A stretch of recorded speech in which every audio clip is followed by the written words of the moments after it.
Hi everyone, welcome to Simran's chemistry class. आज हम discuss करेंगे गेट के प्रीवियस ईयर क्वेश्चंस को। तो पहला क्वेश्चन है, of the following plots the correct representation of chemical potential which is mu against the absolute temperature T. Absolute temperature मतलब kelvin में टेम्परेचर है for a pure substances.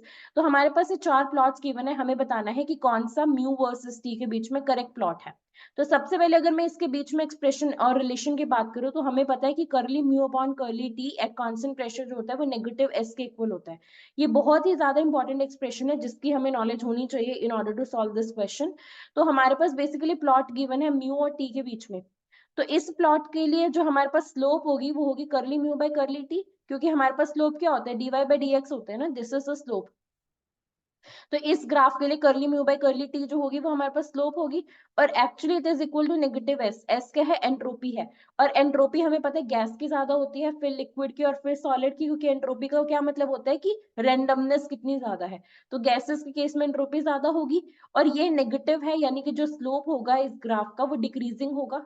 Negative slope का मतलब है कि ग्राफ जो होगा वो डिक्रीजिंग होगा। तो इस बेस पे हम बी को तो रूल आउट कर सकते हैं, क्योंकि ये जो है वो पूरा ही इंक्रीजिंग ग्राफ है, तो ये गलत है।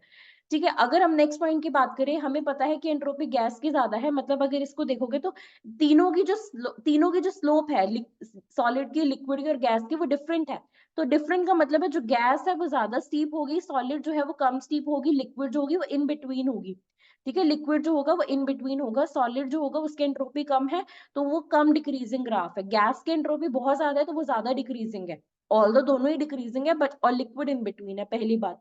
दूसरी बात ये कि हमारे पास यहाँ पे इस साइड पे टेम्परेचर है, सॉलिड और लिक्विड, ये क्या है, ये फेस चेंज हो रहा है। फेस चेंज का मतलब है ये कॉरेस्पॉन्ड कर रहा है फ्रीजिंग पॉइंट को। और यहाँ पे लिक्विड और गैस के बीच में फेस चेंज हो रहा है तो ये रिप्रेजेंट कर रहा है बॉइलिंग पॉइंट को। ठीक है, तो सबसे पहले हमारे पास इस तरह से सॉलिड आएगा, फिर लिक्विड आएगा, फिर गैस आएगा। इधर से हम टेम्परेचर को बढ़ा रहे हैं, ये हमारे पास फ्रीजिंग टेम्परेचर है, ये बॉइलिंग टेम्परेचर है। दैट मीन्स जो हमारा ए ऑप्शन है वो करेक्ट आंसर है। अगर सी को देखोगे तो सी में हमारे पास एल के लिए जो है वो स्लोप 0 है। इसके लिए जो स्लोप इन्होंने शो की है, और यहाँ पे भी इस ग्राफ में भी इसकी जो स्लोप है वो 0 है। बट एक्चुअली स्लोप जो है वो नेगेटिव एस के इक्वल, इट कांट बी 0। ठीक है, तो हमारे पास कॉन्सेप्ट क्या है, हमारे पास ये जो क्वेश्चन है ये बेस्ड है किस कॉन्सेप्ट पे, कि हमारे पास जो केमिकल पोटेंशियल होता है which is the escaping tendency, तो उसका विद रिस्पेक्ट टू टेम्परेचर जो होता है एक्सप्रेशन वो होता है नेगेटिव एस। तो कभी भी अगर प्लॉट आ जाए म्यू वर्सेस टी के बीच में तो उसकी जो स्लोप होगी वो होगी हमारे पास नेगेटिव एस, वो डिक्रीजिंग ग्राफ ही होगा। और अगर हमने तीनों को कंपेयर करना है तो सॉलिड कम डिक्रीजिंग होगा, देन लिक्विड और गैस तो बहुत ही ज्यादा डिक्रीजिंग ग्राफ होगा। तो इस तरह से हमारे पास ग्राफ आएगा, ए इज द करेक्ट आंसर। अब हम चलते हैं अपने नेक्स्ट क्वेश्चन पे। The next question states the major product X and Y formed in the following reaction sequences। कि हमें इसमें X और Y बताना है। X क्या है, जब हमने सिस्टिल्बीन में, स्टिल्बीन क्या होता है हमारे पास, ये हमारे पास होते हैं सिस्टिल्बीन। दो फिनाइल रिंग्स अगर सेम साइड पे है तो सिस है, अगर ये दोनों फिनाइल रिंग्स जो है अगर वो ऑपोजिट साइड में है तो ये ट्रांस स्टिल्बीन है।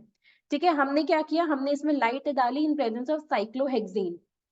तो अब क्या होगा, हमें मिलेगा प्रोडक्ट एक्स।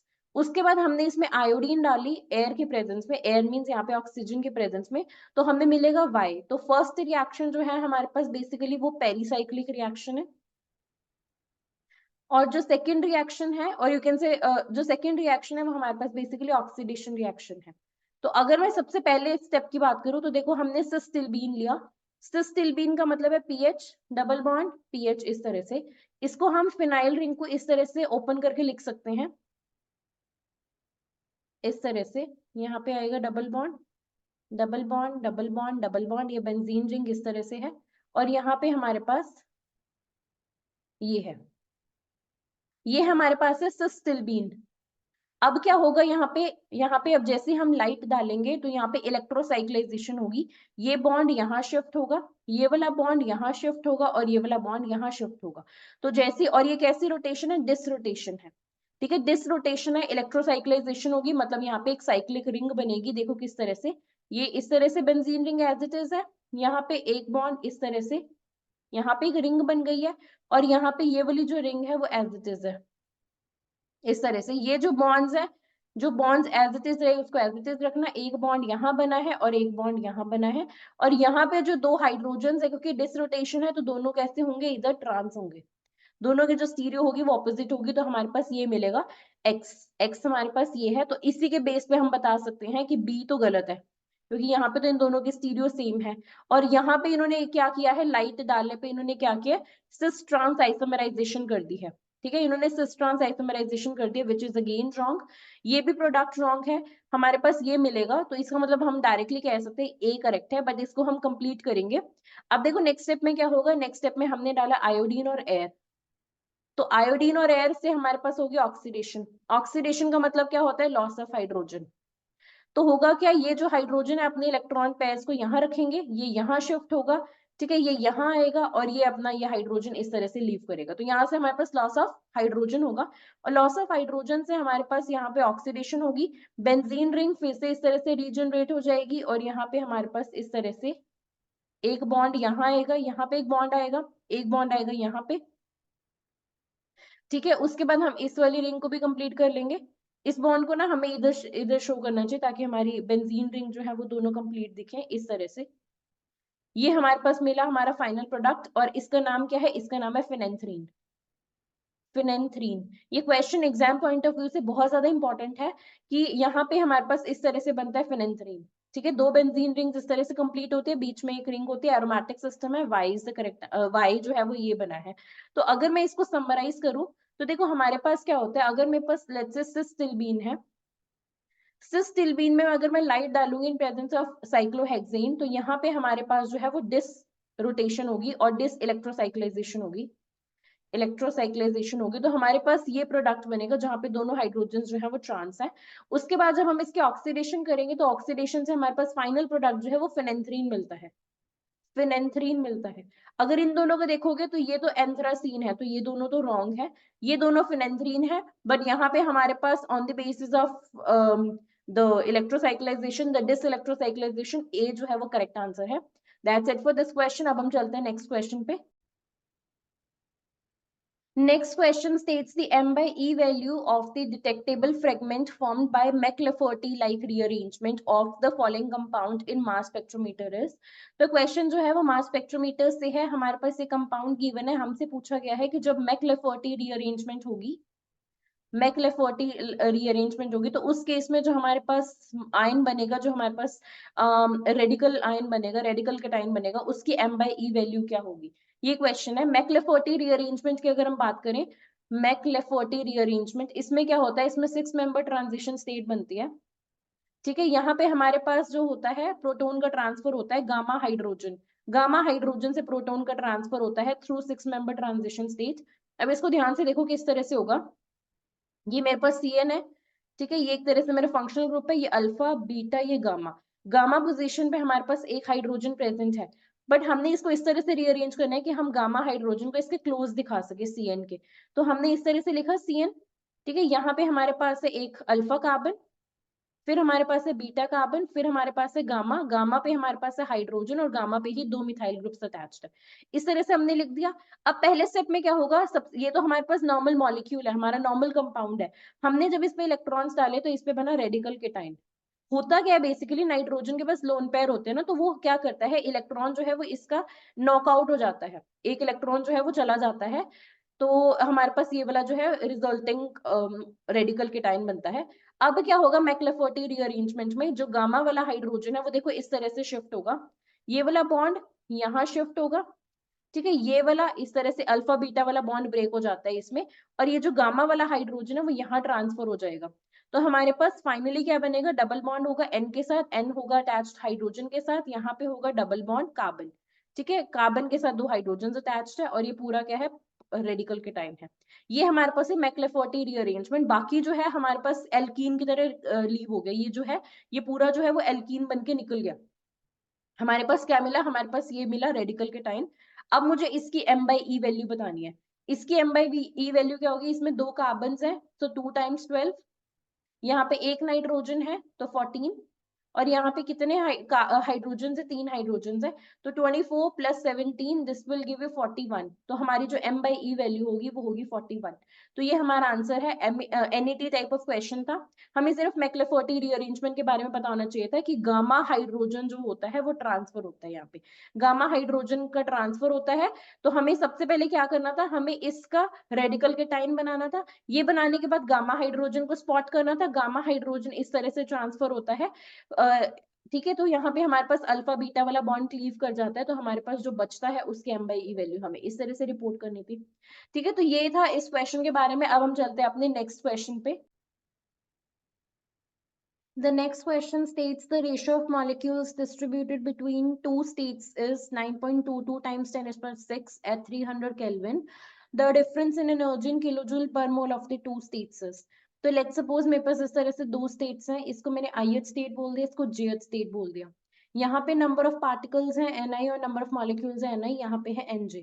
तो इनके जो रेशियो है Ni/Nj, because of course Ni में नंबर ऑफ मॉलिक्यूल ज्यादा होंगे क्योंकि लोअर एनर्जी स्टेट है। इसके कॉरेस्पॉन्डिंग एनर्जी EI है और इसके कॉरेस्पॉन्डिंग EJ है, और एनर्जी गैप इसका डेल्टा E है। हमें यहाँ पे डेल्टा E के साइन से फर्क नहीं पड़ता, हमें यहाँ पे सिर्फ इसका क्या बताना है, हमें सिर्फ डिफरेंस इन एनर्जी बतानी है, मींस हमें सिर्फ डेल्टा E की बात करनी है। So this is equals to exponential और e raise to the power delta E upon kBt। ये एक्सप्रेशन होता है हमारे पास, this is the ratio of molecules between two states, this is equals to e raise to the power और exponential delta E। Delta E जो होता है वो इन दो स्टेट्स के बीच में एनर्जी डिफरेंस है। kb जो है वो हमारे पास बोल्ट्जमैन कांस्टेंट है, विच इज 1.38 टाइम्स 10⁻23 जूल पर केल्विन पर मॉलिक्यूल। एक मॉलिक्यूल के लिए होते हैं पर मॉलिक्यूल। टी जो होता है वो टेम्परेचर होता है केल्विन में, जो हमें 300 केल्विन गिवन है, और इसकी रेशियो भी गिवन है हमें 9.22 times 10 to the power 6। So this will be equal to e raise to the power delta E। Delta E हमें कैलकुलेट करना है डिवाइडेड बाय kBt। अब मैं क्या करूंगी, डेल्टा E को रिमूव करने के लिए हम दोनों साइड्स पे नेचुरल लॉग लेंगे। So it will be natural log 9.22 times 10 to the power 6।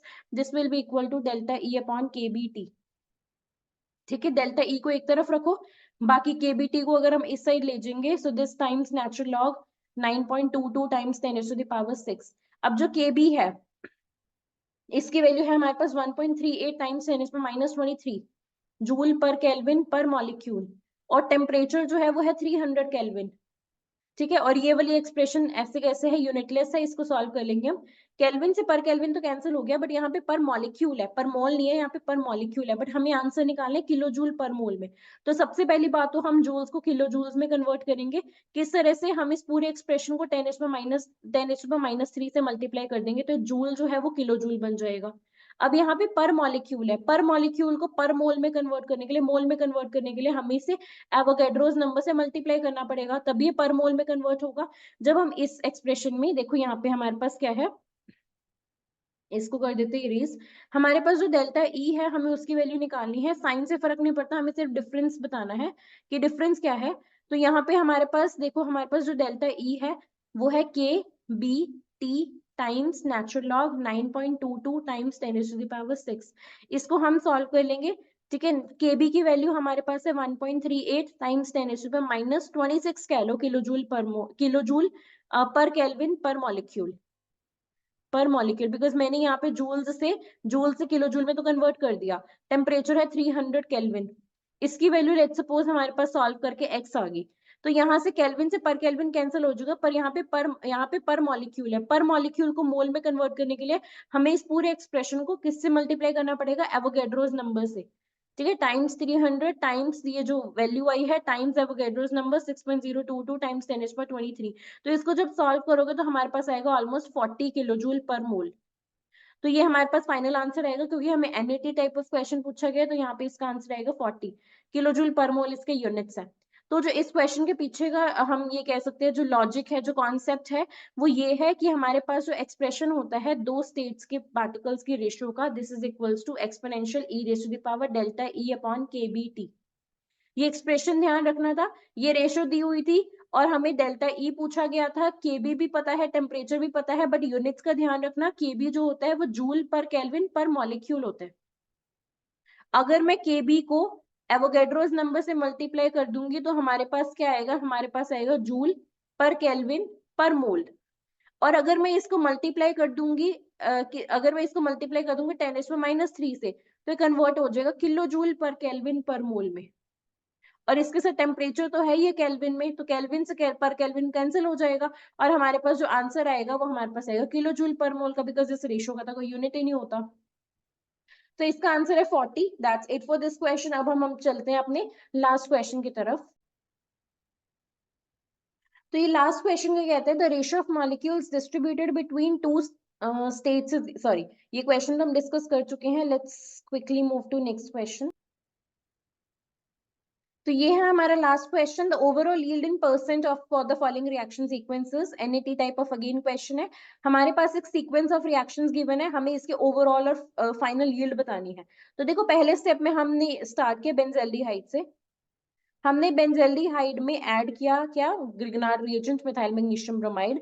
इस पहले स्टेप की यील्ड है 90% और यहाँ से हमारे पास जो है सेकेंडरी अल्कोहल मिल रहा है, क्योंकि एल्डिहाइड से सेकेंडरी अल्कोहल मिलेगा अगर हम ग्रिग्नार्ड रिएजेंट यूज करेंगे। नेक्स्ट स्टेप में हमारे पास जोन्स रिएजेंट हमने ऐड किया है, मींस हम ऑक्सीडेशन कर रहे हैं। तो यहाँ से हमारे पास सेकेंडरी अल्कोहल किस में कन्वर्ट हो जाएगा, कीटोन में, और इस स्टेप की जो यील्ड है वो 80% है। नेक्स्ट स्टेप में हम क्या कर रहे हैं, हम नेक्स्ट स्टेप में इसको बेंजल्डिहाइड और एक्वस NaOH के साथ कर रहे हैं, मतलब हम क्या कर रहे हैं, हम यहाँ पे एल्डोल कंडेंसेशन कर रहे हैं। और इस स्टेप की जो यील्ड है वो 80%। तो हमारे पास फाइनल प्रोडक्ट मिला ये, which is alpha beta unsaturated carbonyl compound. Alpha beta unsaturated carbonyl compound. हमने क्या बताना है, हमने इस पूरे सीक्वेंस की हमें फाइनल परसेंटेज यील्ड बतानी है। तो देखो स्टेप बाय स्टेप, हम जो पहला स्टेप है बेंजल्डिहाइड है, हम लेट्स सपोज इसको x ग्राम लेके चले। आप 1 ग्राम लेके भी चल सकते हो, बट मैं यहाँ पे पहले x ग्राम लेके चल रही हूँ। सपोज मेरा स्टार्टिंग मटेरियल जो है वो x ग्राम है, तो जब मैंने इसमें ग्रिग्नार्ड रिएजेंट डाला 90% यील्ड हुई, तो x ग्राम का 90% का क्या मतलब है, यानी कि 0.9 ग्राम, 0.9x ग्राम। तो हमारे पास जो पहला प्रोडक्ट मिला, इसको देखो यहाँ पे ये अगर x ग्राम है, 90% इसकी परसेंटेज यील्ड है, तो हमारे पास ये मिलेगा 0.9x ग्राम। अब सेकंड स्टेप में हम जोन्स रिएजेंट डाल रहे हैं और हमारी जो यील्ड है वो 80% है। इसका क्या मतलब है कि अब हमारा जो इस स्टेप के लिए सेकंड स्टेप के लिए जो हमारा स्टार्टिंग मटेरियल है वो तो यही होगा ना, ये कितना है 0.9x ग्राम। इसका 80%, इसका 80% कितना होगा, इसका 80% मतलब हमारे पास आएगा 0.72x ग्राम। तो हमारे पास दो स्टेप्स के बाद यहाँ पे 0.72x ग्राम हमें ये प्रोडक्ट मिला। अब लास्ट स्टेप में इसका 80% हमें फाइनल प्रोडक्ट मिल रहा है। तो थर्ड स्टेप में और लास्ट स्टेप में क्या होगा, 0.72x का 80%, इसका 80% मतलब 0.576 ग्राम x ग्राम। तो ये हमारे पास मिला फाइनल। अब हमें ओवरऑल यील्ड निकालनी है, तो ध्यान से देखो, हम स्टार्ट किया हमने x ग्राम से, फाइनली हमारे पास 0.576 x ग्राम मिला। तो ओवरऑल परसेंटेज कितनी हुई, कितना मिला, 0.576 ग्राम, कितना लेके चले x ग्राम टाइम्स 100। इसको सॉल्व करोगे तो आएगा 57.6%। तो हमारे इस पूरे स्टेप की, इस पूरे सीक्वेंस के ओवरऑल यील्ड है 57.6%। तो ये हमारा फाइनल आंसर है। हमें स्टेप बाय स्टेप करना है। इसको इस तरह से भी सोच सकते थे कि अगर ये मेरे पास 1 ग्राम है, अगर मैं स्टार्टिंग 1 ग्राम लेके चली, तो 90% का मतलब है पहले स्टेप में 0.9 ग्राम मिलेगा, 90% यील्ड है। सेकेंड स्टेप में 80% यील्ड है, स्टार्टिंग मटेरियल इस सेकेंड स्टेप का स्टार्टिंग मटेरियल 0.9 ग्राम है। 0.9 ग्राम का 0.9 का 80% कितना होता है, 0.72 ग्राम्स। तो हमें इसमें यहाँ से 0.72 ग्राम्स मिला और इसका 80% मतलब 0.576 ग्राम। तो फाइनल हमें प्रोडक्ट जो मिला वो 0.576 ग्राम मिला, लेके हम चले थे 1 ग्राम, तो परसेंटेज हो जाएगी 57.6%। तो इस तरह से हमने इस क्वेश्चन को अप्रोच करना था, और इस तरह के कोई भी क्वेश्चन है तो इस तरह से अप्रोच करना है हमने, ठीक है। 1 ग्राम मान के चलोगे तो ज्यादा सिंपल रहेगा। बट आज हमने जितने भी क्वेश्चंस किए, आई होप कि सारे क्वेश्चंस आप सबको क्लियर होंगे। That's it for this video, thank you so much.